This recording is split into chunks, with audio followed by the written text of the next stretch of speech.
October is Transport Month. The Department of Transport and its entities use this period to showcase transport infrastructure services in aviation, maritime, public transport and roads. It also serves as an opportunity to advance the country's road safety initiatives, whilst also creating awareness of the economic benefits of the sector.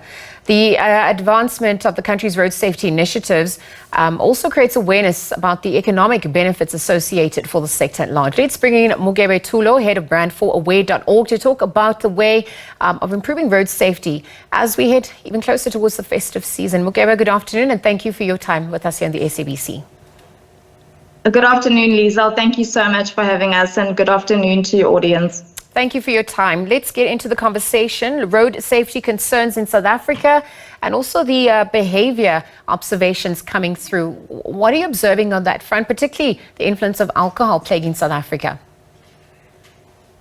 I mean, Liesel, this has been a problem that we've been facing for a number of years. We know that our statistics when it comes to people that are prosecuted or at least arrested for drinking and driving are considerably high, or at least higher than they should be. We believe that anyone that is drinking and driving is one person too many.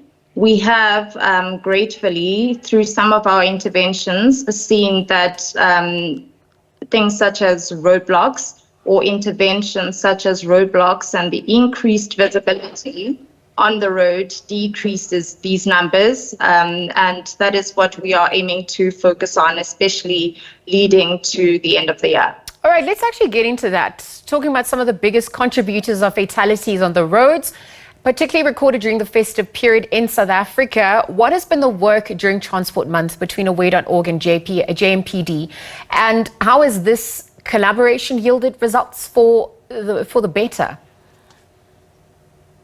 Okay, so I'm going to start off with the first part of what you said, and the cause of fatalities on the road is surprisingly, to many, not actually alcohol related. It is things like the roadworthiness of cars or lack thereof.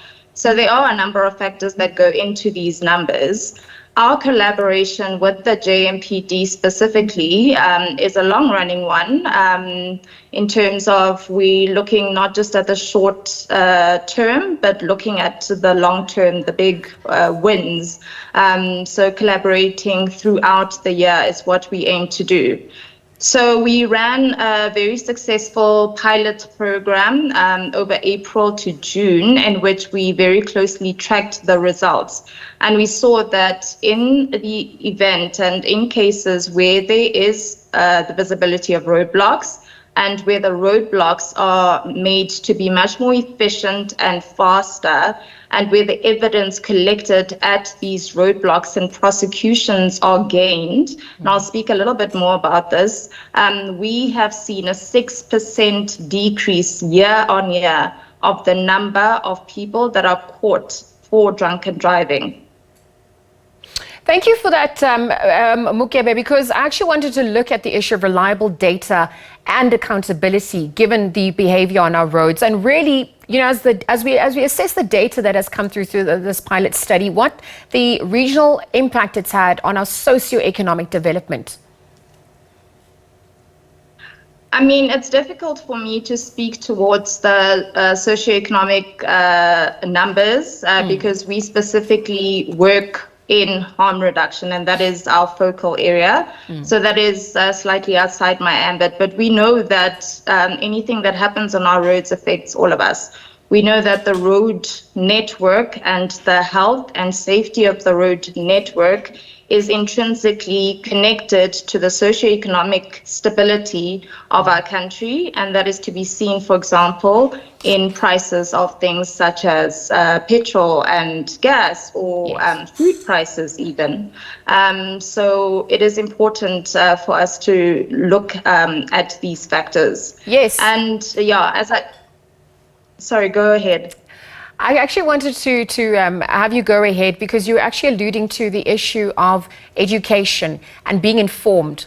And on the back of the initiative, I mean, that becomes a priority. And so given that the ripple effects and the relationship exists between behavior and the socioeconomic development, what role does education play in traffic rules and enforcement? How is it going to be amped up or ramped up rather as we edge closer to the festive season? Okay, so AWARE is actually the Association for Alcohol Responsibility and Education. So a large part of our mandate is to provide this education. We want people to consume alcohol safely under all circumstances. And of course, when it comes to under 18s, to not consume any alcohol at all. How we do this is through educational programs that are run with various partners throughout the year in order to educate people about the effects of alcohol on if you're going to get behind the wheel, for example. We give people tools and tips around what else can you do rather than getting behind the wheel after having consumed alcohol. So we look at alternatives such as e-hailing, transportation. There are a number of options. We look at things like planning ahead. We look at things like tempering your alcohol intake with water, at eating food, at drinking water, at getting a designated driver. But it's all about education and things like understanding your body and how your body works, especially if you're going to be consuming alcohol. So one of the things we've done, for example, is to create a consumption calculator on our website, www.aware.org.za, where you can sort of understand your relationship with alcohol. So it's hard for me to, or anyone to, for example, say you can only have 2 drinks per night and then you're safe. It all depends on your body size, whether you're male or female, how much food you've had to eat, your metabolism. So you need to understand your body, you need to understand the implications of alcohol consumption on your body, and you need to be wise enough to plan ahead and make responsible decisions beforehand. And Liesl, going back to your point on ensuring that some of this evidence or people that are caught behind the wheel under the influence of alcohol, what we've seen is that there is a challenge when it comes from, for example, a police officer catching someone that is assumed to be under the influence of alcohol to going to the courts and getting a proper prosecution. And how we've come into this is to help through, number one, providing EBAT machines, which are basically more advanced sort of technology when it comes to breathalyzers, but the results of these machines are admissible in court.